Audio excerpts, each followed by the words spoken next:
Okay, we're rolling, so whenever you're ready. Good. Hi, I'm Luke Coulson, and this is the first video on my blog.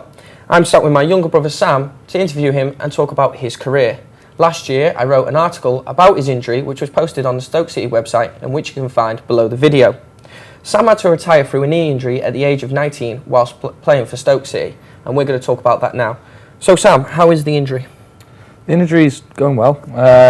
It's manageable. I'm able to reduce any risk when I'm exercising, so there's certain things which will aggravate it, such as high impact running or sports that basically mean I'm running. So yeah, it's manageable. I've been taught how to manage my own body, listen to my own body, and also look after the knee so that it's not getting any worse. So obviously, whilst I'm playing football, you know, I'm training with a team, and I have to go to the gym. You know, I want to be in the team. So obviously, that keeps me fit. How are you finding exercising and keeping fit now that you're away from football? It's been a struggle. You know, it's different because when you're playing football, you're being paid to keep fit. So whether you want to or not, you have to. And also, you know, it's a lot easier because you're finished by 4 o'clock, let's say, and your work's done, you've kept fit, you've got the rest of the evening to yourself to relax. Whereas now my priorities are different, and I'm having to make time to exercise. So in that sense, it's very different, but I'm still managing to do so. So yeah, it's good. And how are you doing that in terms of the injury? Because you probably can't run that much. So it depends. There's certain sports which obviously are easier to manage. So I took up a little bit of boxing, which is quite static on the lower half of the body. There's moving, there's shuffling, but it's very low impact on the lower body. So that's kept me fit. And then also going to the gym, lifting weights. I'm able to do spinning sessions, which is obviously no impact. Swimming is another good way, which I haven't done so much of, but I could look to. So there's definitely ways around it. It's just obviously being creative with it and knowing how to. So in terms of motivation to exercise, obviously I'm part of a team. You know, I can go out and run with lads, I can go to the gym with them. In terms of your motivation now, how are you finding it, and do you still feel as motivated to get up in the morning and go and work out? It's a mindset shift. When you're in a team and you know your job, you know your role, everyone else is doing it, you've got that camaraderie with your mates, and there's a bit of, you know, we're in this together sort of feel. Whereas now, you've got to have a bit more of a single-mindedness. You've still got to have that whilst playing football, but when things are going hard, you're able to push each other through. So, you know, regardless of whether you're a professional footballer or you're just someone who exercises every day, you get up and some days the motivation levels are low, and then some days your motivation levels are high. So it's the same for anyone. And there are certain things which will boost my motivation. You know, if I see ex-teammates training, or if I see yourself playing, if I see little fitness tips and hints on Instagram or social media, anything like that which gives me a bit of a motivation lift, then, you know, I get through like that. So moving on, last year you started a degree. How are you finding that, and how has the first year been for you?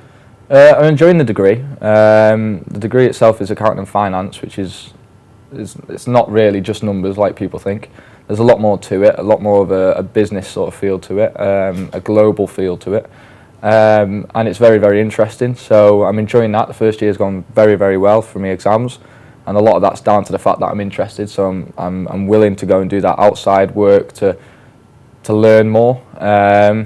So yeah, I'm enjoying the university. How have you found that transition though, from working out on a football field to now sat in a classroom doing lectures and that side of it?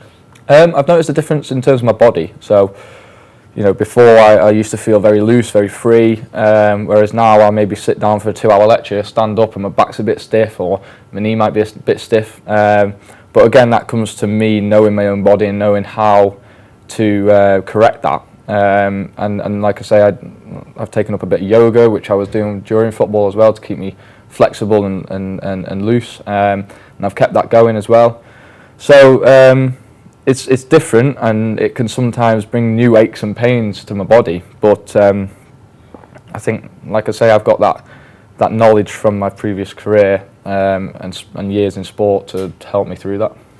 So on the side of the degree, you're also coaching, which with Stoke. How did that come about, and how are you finding that? You know, keeping in touch with football, if you like.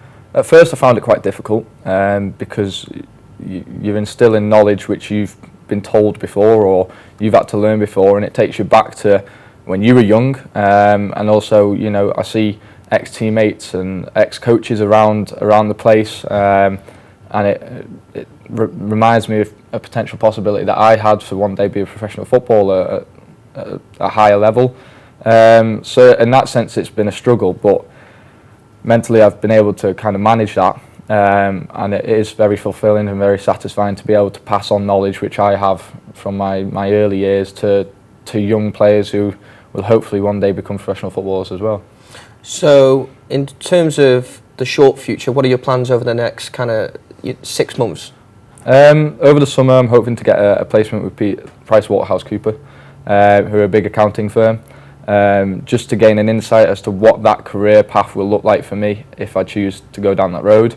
In August, I will hopefully have more exams if I'm accepted onto the 2-year fast track of the accounting and finance course. And then hopefully come August, I'll be still employed by Stoke as a part-time coach and looking to do some further coaching badges and coaching awards. So it's all quite go ahead and full on. Yeah. So in terms of now looking a bit further into the future, obviously you've set yourself up 2 pathways in terms of accountancy and also coaching. Which would you most prefer to go into, and could you see yourself managing a football team in the future? I think at the minute it's very, very 50-50 as to what I would choose right now. Hopefully over the next year and a half or so, I will gain a better insight and knowledge as to what accounting will be like and business, because I'm very much aware of what coaching entails. I can of course improve.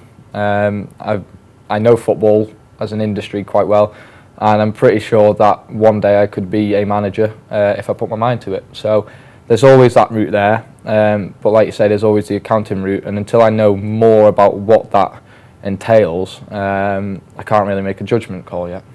Thanks for your time. And thank you for watching this video, and thank you for visiting the blog. Please revisit and see my upcoming blogs and videos in the future. Thank you.